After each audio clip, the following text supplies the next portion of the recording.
Modern Warfare 3 Season 4 kicked off yesterday, and with it we saw a bunch of new content, right? Well, as always, there were leaks that came out of that update that pointed towards the future. Some of the stuff regarding Modern Warfare 3 we'll touch on later this weekend likely, but one thing that I wanted to touch on, which I was hoping to get up last night but just didn't get it done in time, so we're doing it here today, is a bit of Black Ops 6 leaks that came out of Season 4. Today we're running down what we learned, what you need to know, and what you can look forward to in the future. So as we go along, drop your thoughts down below, drop a like if you enjoyed the video or find it at all insightful, and do me a favor and hit that subscribe button to join us on that road to 600,000 subscribers here as we gear up for more Black Ops 6 reveals, along with other things like X-Defiant coverage. We'll have a second video going up later tonight at our normal upload time and more throughout the weekend. So I'd love to have in the community if you're part of that 64% of viewers that are not subscribed. For now, let's jump into it. So the information today comes directly from the Modern Warfare 3 Season 4 update. This stuff will be live in just a little bit of time, likely on the 9th, coinciding with the official reveals of the game as well, but it was the pre-order content and bonuses for Black Ops 6 that leaked. Official items that have given us probably the most information we've seen on the game to date in regards to like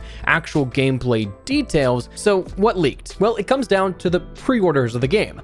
Firstly, versions ended up leaking. We'll have the Standard Edition, Cross-Gen Edition, and the Vault Editions of Black Ops 6 available for pre-order when they eventually go live, again, presumably June 9th. So first item on deck. Yeah, Black Ops 6 is going to be cross-gen, again, like Modern Warfare 2 and Modern Warfare 3.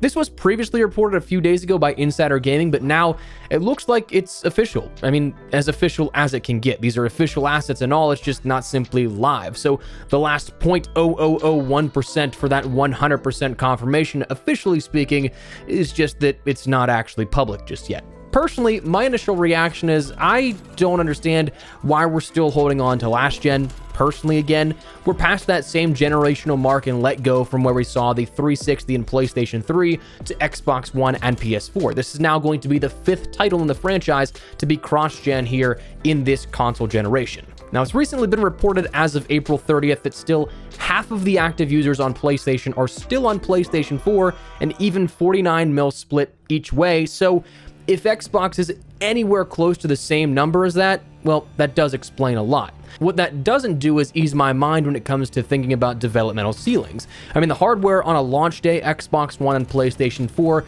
theoretically could be playing Black Ops 6 this upcoming fall. But should it? Absolutely not. I don't think that we should be attempting to run games a decade later at that point, and in accommodating for that, in theory, you're almost certainly taking away from the potential of the current generation development. Now, it's alleged that the COD HQ mitigates that since it's all the same engine, but it still worries me. I personally think it's time to move on, but maybe that's just some selfishness or ignorance speaking. But anyways, 3 versions of the game, confirming that we will also see it, in fact, on last generation as well for anyone who has not upgraded.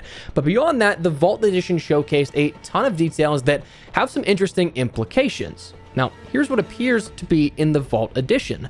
The base version of the game, or rather cross-gen version of the game, so you have both the options to play on last gen and current gen, Frank Woods as an operator pre-order bonus, Black Cell for the Season 1 Battle Pass, multiple weapon skins, a wild vault that seemingly includes multiple classifications of weaponry as opposed to prior years of content, Gobble Gums, and 4 bonus operators that appear to be the skins of Klaus and Brutus from Zombies. Someone said the one on the left looks like Park, but I'm not necessarily seeing it as much, and then a random masked operator that we don't know who that is just yet. Oh, and that Frank Woods operator talking about operators actually comes with multiple levels to it, seemingly a standard version, a numbers version of Woods, and then a zombified Woods.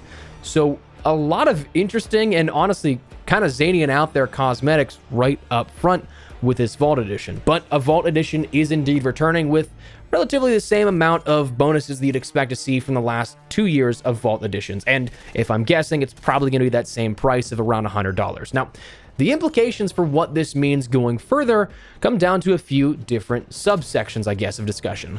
Firstly, of course, vaults are returning. We do have that sort of cosmetic that can be shared across a whole seemingly weapon family, a weapon platform system tethered to that as well, also confirming that we will see those continue on here as a part of Black Ops 6. Now, that again has been rumored for quite some time. That isn't necessarily brand new or breaking news, but it is our first official confirmation if it does follow the same parameters as the last 2 weapon vaults. Now, weapon cosmetics, though, that's another thing here that the implications, based off of what we see already, what this means for launch. This seems to be like they're going crazy with cosmetics from day one. Personally, I'm a big fan of that. I know many others are not keen on that, and that's totally fine. It's just truly one of those subjective things. Like for me, I kind of feel like grinding out the first season 2 or 3 seasons before you start to get like really cool cosmetics in terms of, honestly, for me, it's just like colorful or flashy camos. I don't really care too much about like over the top operator skins or like ultra rarity blueprints or something like that. But just simply having gunmetal base camos and stuff like that, it doesn't really seem that appealing to me to look at those first couple of seasons that every game usually brings to the table. And hey, I get that. It's somebody's cup of tea, it's just not mine. Now, of course, Modern Warfare 3 didn't do that. You had the ability to bring over your Modern Warfare 2 earned camos and use those on weapons from day one, so you kind of had those first 6 seasons of progression and how we seemingly got crazier and crazier each season with cosmetics. You could use that from day one, but again, that was more so in the in-universe thing here, keeping that air quote continuity when in reality it's probably just DLC at that point. But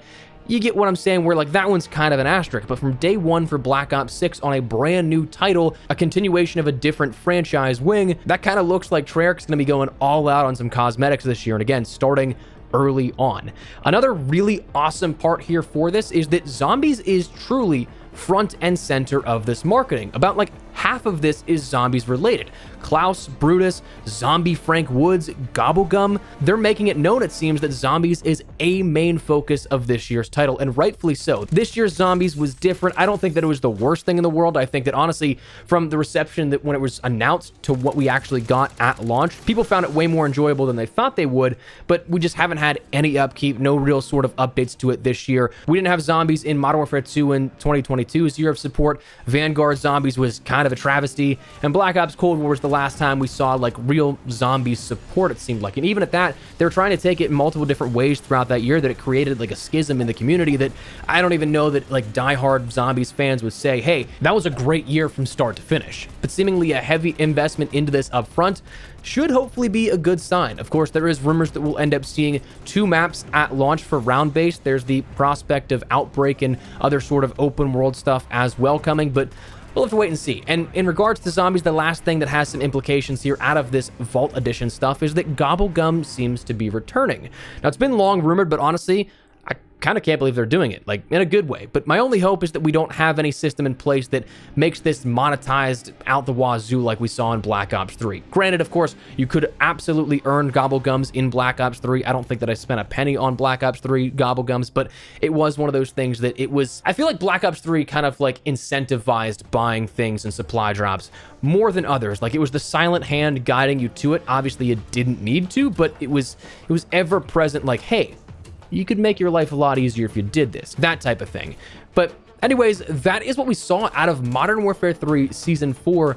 A bunch of stuff pointing towards Black Ops 6. Now, of course, all of this will be likely made public and officially confirmed, even though this is official assets, as of June 9th. That's when the reveal is for Black Ops 6 here after the Xbox showcase with that Black Ops Direct. So it is going to be something we see a lot more expanded upon on this, plus the full confirmations of this in a little bit of time. But for right now, that is where we're at. So that is where we're going to wrap it up. Just want to fill you guys in on a little bit about what you may have missed out with Black Ops 6 as of yesterday's update. We'll have more stuff on X Defiant and Modern Warfare 3 Season 4 leaks later on in the weekend here, but for right now, just wanted to fill you guys in. So drop your thoughts down below on what you guys think of this. Are you liking the sound of any of these implications on what it means for camos and the sort of cosmetics for this year from day one? Are you happy we're staying on PlayStation 4 and Xbox One? Not so much. Whatever the case, drop your thoughts. But if you enjoyed the video, you found it at all insightful, do me a favor and drop a like on it. And if you're new to the channel, make sure you subscribe so you don't miss a single thing regarding all things Black Ops 6, X Defiant, Modern Warfare, and more FPS content I'd love to have in the community. But for now,